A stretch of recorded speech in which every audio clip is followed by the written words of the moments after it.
Bombay high court में एक और याचिका दायर की गई है जिसकी मांग ये है कि जो पुलिस अधिकारी जिन्होंने प्रेस कॉन्फ्रेंसेस लेके अर्बन नक्सल्स की जो बात कही जा रही थी उनको गिरफ्तारी की थी, उनके खिलाफ कंटेम्प्ट कार्रवाई की जाए। याचिकाकर्ता और उनके वकील हमारे साथ हैं। सर, एग्जैक्टली क्या आप लोगों ने फाइल किया है और क्यों फाइल किया है? ये जो मामला पुणे विश्रामबाग पुलिस स्टेशन में मामला दर्ज हुआ था, FIR नंबर 4/18, इस मामले में UAPA एक्ट लगाया गया था।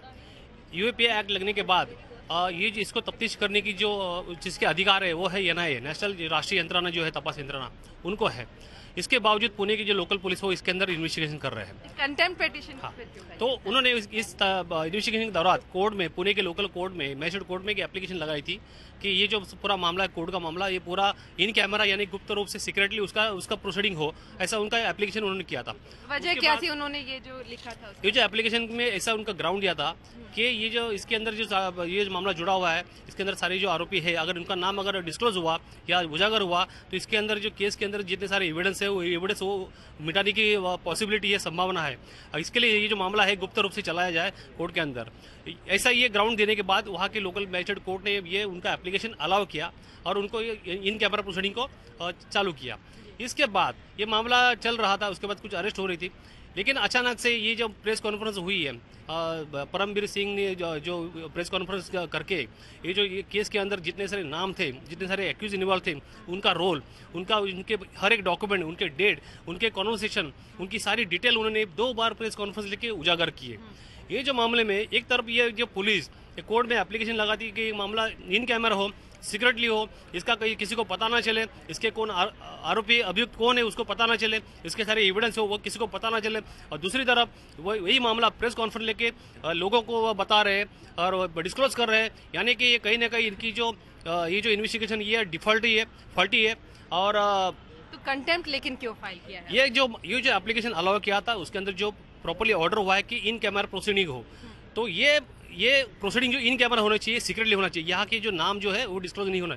ये ऑर्डर के खिलाफ अगेंस्ट में ये जो उनका जो रवैया जो है, उनका जो अप्रोच है, ये पूरा एविडेंस डिस्क्लोज कर रहे हैं, वो जो पुणे के जो लोकल कोर्ट का जो मैजिस्ट्रेट कोर्ट का जो ऑर्डर है उसके अगेंस्ट में कर रहे हैं। इसके लिए उन्होंने डिसऑर्डरेंस ऑफ ऑर्डर हो गया, वो डिसऑर्डरेंस ऑफ लॉ हो गया। कोई भी कोर्ट का जो आदेश होता है अगर वो उसका नहीं पालन किया तो उसको कंटेम्प्ट कहा जाता है। इसके लिए उनके खिलाफ कंटेम्प्ट पिटीशन फाइल किया गया है। इस मामले में कहीं ना कहीं अधिकारी हैं जिनके खिलाफ आपने कंटेम्प्ट फाइल किया? इनके ये प्रेस कॉन्फ्रेंस जितने सारे अधिकारी दिखाई पड़ रहे हैं, परमवीर सिंह और उसके 2 साथ में जो कोई IPS है, और वहाँ के जो पुणे जो इसमें इन्वेस्टिगेशन ऑफिसर है उनके खिलाफ और DG के खिलाफ और पुणे के पुणे विश्रामबाग पुलिस स्टेशन के खिलाफ, उन 5 लोगों के खिलाफ ये मामला हमने कंटेम्प्ट फाइल किया। इसके अलावा हमने ये प्रेयर लिया है कि इनको जो दोषी जो है अधिकारी, उनको 311 यानी कॉन्स्टिट्यूशन ऑफ इंडिया 311 विधानसभा में और पार्लियामेंट के खिलाफ 311 चलाया जाए, ताकि देश से जुड़ी हुई महत्वपूर्ण जानकारी इन्होंने डिस्क्लोज की है। इनका कहना ऐसा है कि देश को खतरा है या PM को खतरा है। अगर PM को खतरा है तो PM आज तक ये जो सारी यंत्रणा थी देश की, IB है, CBI, वो क्या सोई हुई थी या तुम ही अकेले जागे थे, तो तुमने ये बात वहाँ पर पहुँचाई क्यों नहीं, और उसके बाद उन्होंने क्या एक्शन लिया, इसके बारे में कोई जानकारी नहीं। ये खुद ही बोल रहे हैं कि इनके पास एविडेंस है और दुनिया के सामने, प्रेस के सामने, सबके सामने ये उजागर कर रहे हैं, एविडेंस डिस्क्लोज कर रहे हैं। उनका जो रवैया है देश के खिलाफ है और ये कोई आरोपी को देश के कोई ये जो एंटी नेशनल एक्टिविटी उनको सपोर्ट करने वाला है। इसके लिए उनके खिलाफ 311 हमने उसके अंदर मेंशन किया है और कंटेम्प्ट फाइल किया उनकी। कब तक सुनवाई पे आएगी? क्या बाकी लोग अधिकारियों को भी आपने नोटिस पहुंचा दिया है? नोटिस कोर्ट से जाएगा, 7 तारीख को इसकी सुनवाई होगी।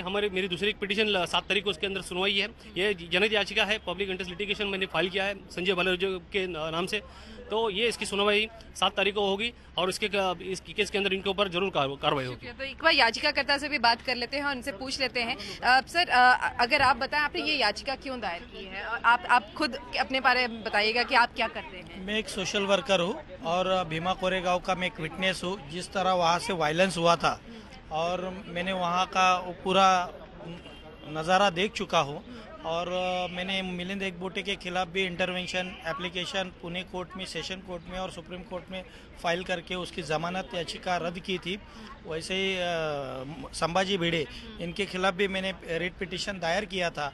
अब ये नया मामला भटकाया जा रहा है कि यदि नक्सलाइट इनमें शामिल हो चुके हैं, तो यदि ऐसा गंभीर मामला है और उसको जो पुणे सत्र न्यायालय ने उनको ऑर्डर दी है कि तुम इन कैमरा स्टेटमेंट करो, और उसके बाद में भी ये प्रेस कॉन्फ्रेंस लेके इस तरह से लोगों को उनके नाम डिस्क्लोज किया जाता है, उन्होंने क्या किया है वो डिस्क्लोज किया जाता है, तो ये गंभीर मामला है और इसकी जांच होनी चाहिए। और जिन्होंने भी उस कोर्ट की अवमानना की है उनको सज़ा मिलनी चाहिए, वो कोई भी होने दो, डीआईजी होने दो, एसीपी होने दो, या डीसीपी होने दो, या आईजी होने दो। शुक्रिया। तो ये थे याचिकाकर्ता जो बता रहे थे कि इस पूरे मामले में इन्होंने याचिका दर्ज की है, और इसके अलावा एक और इसी तरह की याचिका बॉम्बे हाईकोर्ट में पहले से थी, तो उसी के साथ 7 तारीख को इस याचिका और उस पुरानी याचिका की सुनवाई एक साथ होगी। कैमरामैन किरण सपकाल के साथ विद्या, मुंबई आज तक।